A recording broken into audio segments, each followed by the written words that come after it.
Hi good morning. അപ്പോൾ നമ്മുടെ ഇന്നത്തെ റെസിപ്പി ഉണ്ണിയപ്പാണെന്ന് കണ്ടപ്പോൾ തന്നെ മനസ്സിലായല്ലോ. നല്ല അടിപൊളി ടേസ്റ്റി ആയിട്ടുള്ള ഉണ്ണിയപ്പാണ്. നമ്മുടെ നുറുക്ക് ഗോതമ്പ് ഉപയോഗിച്ച് വളരെ എളുപ്പത്തിൽ ഉണ്ടാക്കാൻ പറ്റിയ ഉണ്ണിയപ്പാണ്. സാധാരണ നമ്മൾ ഉണ്ണിയപ്പത്തിന് അരിയൊക്കെ അരച്ച് മാവൊക്കെ മിക്സ് ചെയ്ത് കുറച്ച് സമയം വെച്ചിട്ടൊക്കെയാണ് ഉണ്ടാക്കാറുള്ളത്. ഈ ഉണ്ണിയപ്പം അരച്ചിട്ട് ഉടനെ തന്നെ ഉണ്ടാക്കാം. നമ്മളൊരു 5 മിനിറ്റ് പോലും റെസ്റ്റ് ചെയ്യാൻ വെക്കേണ്ട ആവശ്യമില്ല.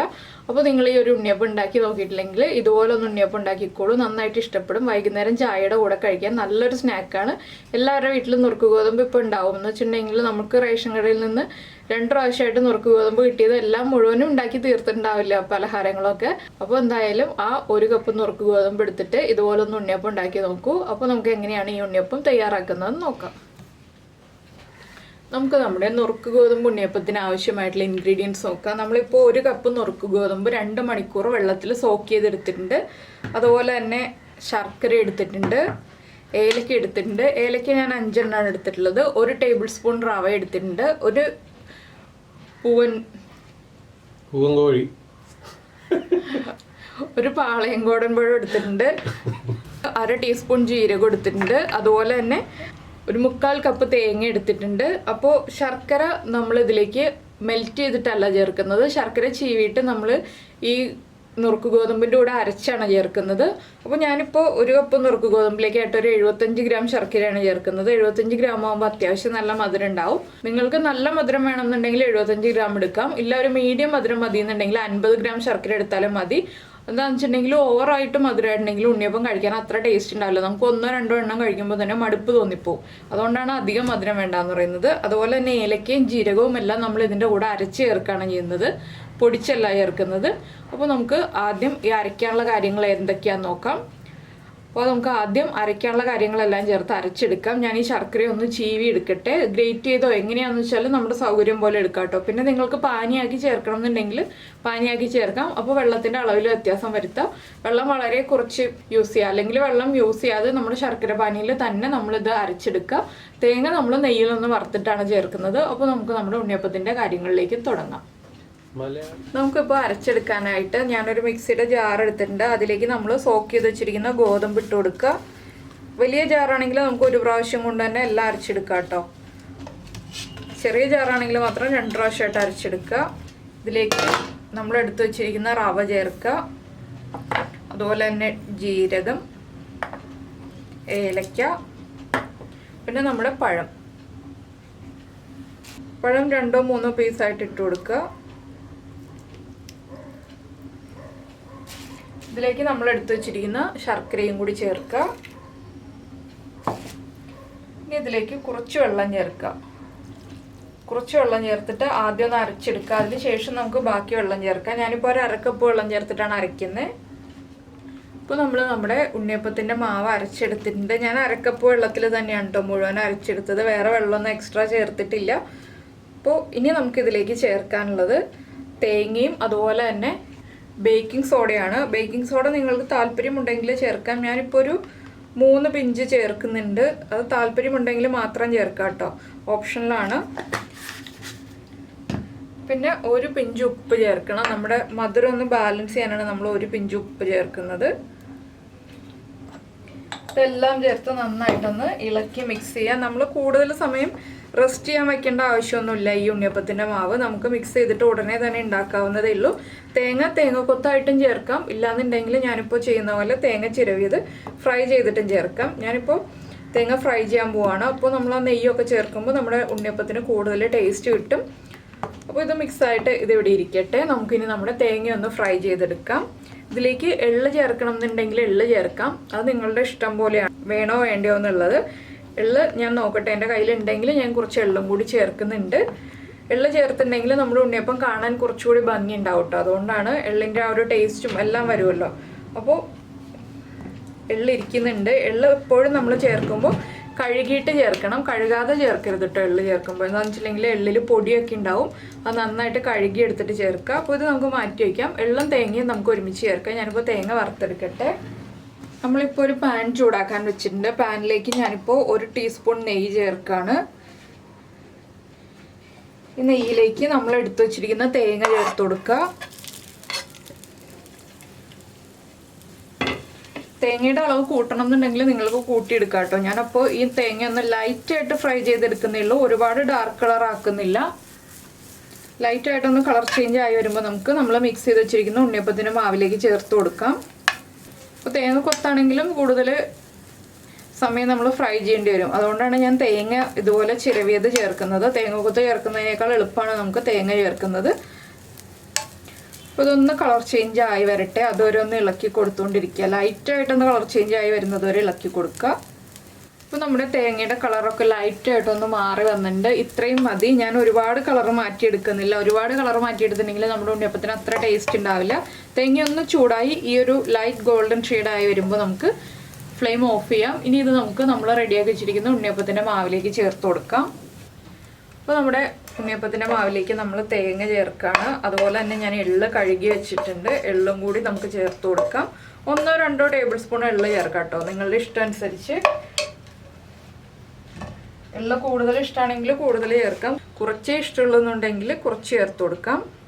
ഇനി ഇതെല്ലാം ചേർത്ത് നന്നായിട്ടൊന്ന് ഇളക്കി മിക്സ് ചെയ്തെടുക്കുക. അപ്പോൾ നമ്മുടെ മാവ് ഒന്നുകൂടി ഒന്ന് തിക്കായി വരും. ഈ തേങ്ങയൊക്കെ ചേർത്ത് വരുമ്പോൾ, തേങ്ങക്കൊത്താണ് ചേർക്കുന്നതെങ്കിൽ തിക്കായി വരില്ല. ഇപ്പോൾ കണ്ടോ, അപ്പോൾ നമ്മുടെ ഉണ്ണിയപ്പത്തിൻ്റെ മാവ് കറക്റ്റ് ആയിട്ടുണ്ട്. ഇനി നമുക്ക് ഉണ്ണിയപ്പം ഉണ്ടാക്കി തുടങ്ങാം. ഉണ്ണിയപ്പത്തിൻ്റെ ബാറ്ററിൻ്റെ കൺസിസ്റ്റൻസി കറക്റ്റാണ്. അപ്പോൾ നമുക്കിനി ഉണ്ണിയപ്പം ഉണ്ടാക്കാൻ തുടങ്ങാം.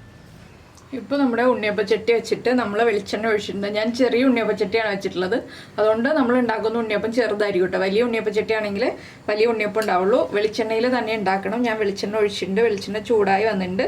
നമുക്കിതിലേക്ക് നമ്മുടെ ഉണ്ണിയപ്പത്തിൻ്റെ മാവ് ഒഴിച്ചു കൊടുക്കാം. നിറയെ ഒഴിച്ചു കൊടുക്കരുത്, ഒരു 1/4 ഭാഗമായിട്ട് ഒഴിച്ചു കൊടുക്കുക.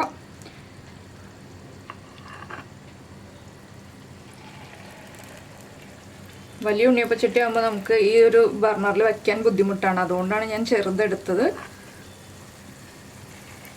എണ്ണ ഒഴിക്കുമ്പോൾ എല്ലാ കുഴികളിലും നിറയെ ഒഴിച്ചു കൊടുക്കുക. ഉണ്ണിയപ്പത്തിൻ്റെ മാവ് ഒഴിക്കുമ്പോൾ ചട്ടി ചൂടായിട്ട്, എണ്ണ ചൂടായിട്ട്, നന്നായിട്ട് ചൂടായി വരുമ്പോൾ ഒരു മീഡിയം ഫ്ലെയിമിൽ വെച്ചിട്ട് ഒഴിച്ചു കൊടുക്കുക കേട്ടോ. എന്താണെന്ന് വെച്ചാൽ ഉണ്ണിയപ്പത്തിൻ്റെ ഇൻസൈഡ് കുക്കായി വരാനാണ് നമ്മൾ മീഡിയം ഫ്ലെയിമിൽ വെക്കുന്നത്. നമ്മൾ ബേക്കിംഗ് സോഡ ചേർത്തുകൊണ്ട് തന്നെ ചില ഉണ്ണിയപ്പമൊക്കെ പൊട്ടി വരും പുറത്തേക്ക്. ഇനി നമുക്ക് ഫ്ലെയിം കുറച്ച് വയ്ക്കാം. കണ്ടോ, ഉണ്ണിയപ്പം പൊട്ടി വന്നു തുടങ്ങി. അത് ബേക്കിംഗ് സോഡ ചേർക്കുന്നതുകൊണ്ടാണ്. അത് നിങ്ങൾക്ക് താല്പര്യമില്ലെങ്കിൽ ബേക്കിംഗ് സോഡ ഒഴിവാക്കാം. പിന്നെ ഒരു ഓപ്ഷൻ എന്താണെന്ന് വെച്ചാൽ നമ്മുടെ ഉണ്ണിയപ്പം നന്നായിട്ട് മൊരിഞ്ഞ് കിട്ടാൻ എളുപ്പവഴി, ഇതിൽ തന്നെ നമ്മൾ തിരിച്ചിട്ടൊക്കെ കൊടുക്കുമ്പോൾ ചിലപ്പോൾ മറിഞ്ഞു വരും. അതിന് പകരമായിട്ട് ഒരു ചീനച്ചട്ടിയിൽ വെളിച്ചെണ്ണ വെച്ചിട്ട് ചീനച്ചട്ടിയിലേക്ക് നമ്മൾ ഉണ്ണിയപ്പത്തിൻ്റെ ഷേപ്പ് ആയി കഴിയുമ്പോൾ എടുത്ത് മാറ്റിയിട്ട് ഫ്രൈ ചെയ്തെടുക്കാം. അതാകുമ്പോൾ കൂടുതൽ വെളിച്ചെണ്ണ ആവശ്യം വരും. ഇതാകുമ്പോൾ നമ്മൾ ഈ ഉണ്ണിയപ്പച്ചട്ടിയിൽ ഒഴിക്കുന്ന വെളിച്ചെണ്ണയിൽ തന്നെ നമുക്ക് ഫ്രൈ ചെയ്തെടുക്കാം. ഇത് നമുക്ക് തിരിച്ചിട്ട് കൊടുക്കാം. പിന്നെ പൊട്ടി വന്നു എന്ന് വെച്ചിട്ട് കുഴപ്പമൊന്നുമില്ല കേട്ടോ. എല്ലാ ഉണ്ണിയപ്പവും ഉണ്ടാക്കുമ്പോൾ നമ്മൾ ഇപ്പോൾ പഴം ചേർത്തിട്ട് മാത്രം ഉണ്ടാക്കിയാലും ചിലപ്പോൾ പൊട്ടി വരാറുണ്ട്. അത് നമ്മൾ എടുക്കുന്ന. അപ്പോൾ ഞാനിപ്പോൾ എല്ലാ ഉണ്ണിയപ്പവും തിരിച്ചിട്ട് കൊടുത്തുകൊണ്ടിരിക്കുകയാണ്. ചിലതൊക്കെ തനിയെ മറിഞ്ഞു വരും കേട്ടോ നമ്മൾ തിരിച്ചിട്ട് കൊടുത്താലും. കണ്ടോ, നമ്മൾ എള്ളൊക്കെ ചേർത്ത് കഴിഞ്ഞപ്പോൾ കാണാൻ നല്ല ഭംഗിയുണ്ട് ഉണ്ണിയപ്പത്തിന്. അപ്പോൾ ഇത് തിരിച്ചിട്ടിട്ട് ഇനി കുക്ക് ചെയ്തെടുക്കാം. ഉണ്ണിയപ്പം നന്നായിട്ട് ബ്രൗൺ ഷെയ്ഡ് ആയി വരട്ടെ. ഒരുപാട് ഡാർക്ക് ബ്രൗൺ ആവരുത്.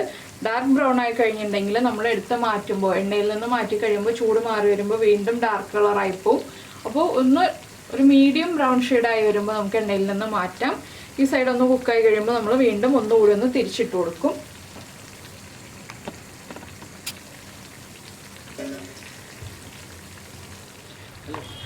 ഇപ്പോൾ നമ്മുടെ ഉണ്ണിയപ്പം നമ്മൾ മറിച്ചിട്ടിട്ട് ഒരു 2-3 മിനിറ്റ് ആയിക്കഴിഞ്ഞു. ഇനി നമുക്കിതൊന്ന് വീണ്ടും തിരിച്ചിട്ട് കൊടുക്കാം. ഉണ്ണിയപ്പത്തിൻ്റെ കളറൊക്കെ ഒന്ന് മാറി വരുന്നുണ്ട്. നല്ല കുഞ്ഞു കുഞ്ഞു ഉണ്ണിയപ്പങ്ങൾ റെഡിയായി വന്നിട്ടുണ്ട്. അപ്പോൾ ഉണ്ണിയപ്പമെല്ലാം നമ്മൾ തിരിച്ചിട്ട് കഴിഞ്ഞു. ഇനി ഈ സൈഡും കൂടെ ഒന്ന് കുക്കായി വരുമ്പോൾ നമുക്ക് എണ്ണയിൽ നിന്ന് മാറ്റാം. വളരെ ഈസി ആയിട്ടുള്ള റെസിപ്പിയാണിത്.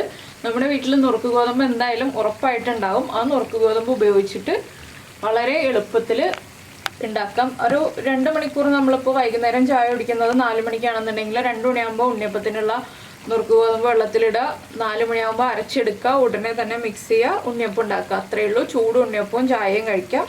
ഏറ്റവും ഈസിയാണ്. നമ്മൾ അരി അരച്ചിട്ട് ഉണ്ടാക്കുന്ന ഉണ്ണിയപ്പത്തിനേക്കാളൊക്കെ വളരെ ഈസിയാണ്. പിന്നെ ഇതിലും ഈസി ആയിട്ടുള്ളൊരു ഉണ്ണിയപ്പത്തിൻ്റെ റെസിപ്പി നമ്മൾ ചെയ്തിട്ടുണ്ട്. നമ്മുടെ റവയും മൈദയും ചേർത്തിട്ടുള്ള ഉണ്ണിയപ്പത്തിൻ്റെ റെസിപ്പി, അത് ഇതിലും വളരെ ഈസിയാണ്. അത് നിങ്ങൾ ഇതുവരെ ട്രൈ ചെയ്ത് നോക്കിയില്ലെങ്കിൽ ഒന്ന് ട്രൈ ചെയ്ത് നോക്കണം കേട്ടോ. വളരെ ഈസിയാണ്, വളരെ ടേസ്റ്റിയാണ്. ഈ ഉണ്ണിയപ്പം അതുപോലെ തന്നെ വളരെ ടേസ്റ്റിയാണ്. അപ്പോൾ ഈ ഉണ്ണിയപ്പത്തിൻ്റെ കളർ ഒന്നുകൂടി ഒന്ന് ചേഞ്ച് ആയി വരട്ടെ. അപ്പോൾ നമുക്ക് എണ്ണയിൽ നിന്ന് മാറ്റിയെടുക്കാം.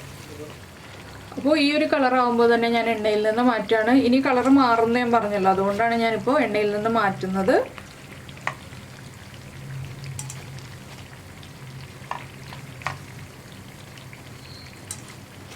ഇനി നമ്മൾ ഫ്ലെയിം കുറച്ച് വെച്ചിട്ടാണ് കേട്ടോ ഉണ്ണിയപ്പത്തിൻ്റെ മാവ് ഒഴിച്ചു കൊടുക്കാനായിട്ട്.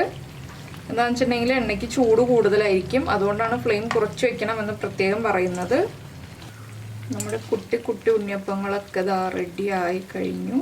ഇതുപോലൊരു 4-5 ബാച്ച് ഉണ്ടാക്കാനുണ്ടാവും കേട്ടോ ഈ മാവ്. ഈ ചെറിയ ഉണ്ണിയപ്പച്ചട്ടിയിലായതുകൊണ്ട്, വലിയ ഉണ്ണിയപ്പച്ചട്ടിയിലാണെങ്കിൽ ഒരു 3 ബാച്ചായിട്ട് നമുക്ക് ഉണ്ടാക്കി തീർക്കാം.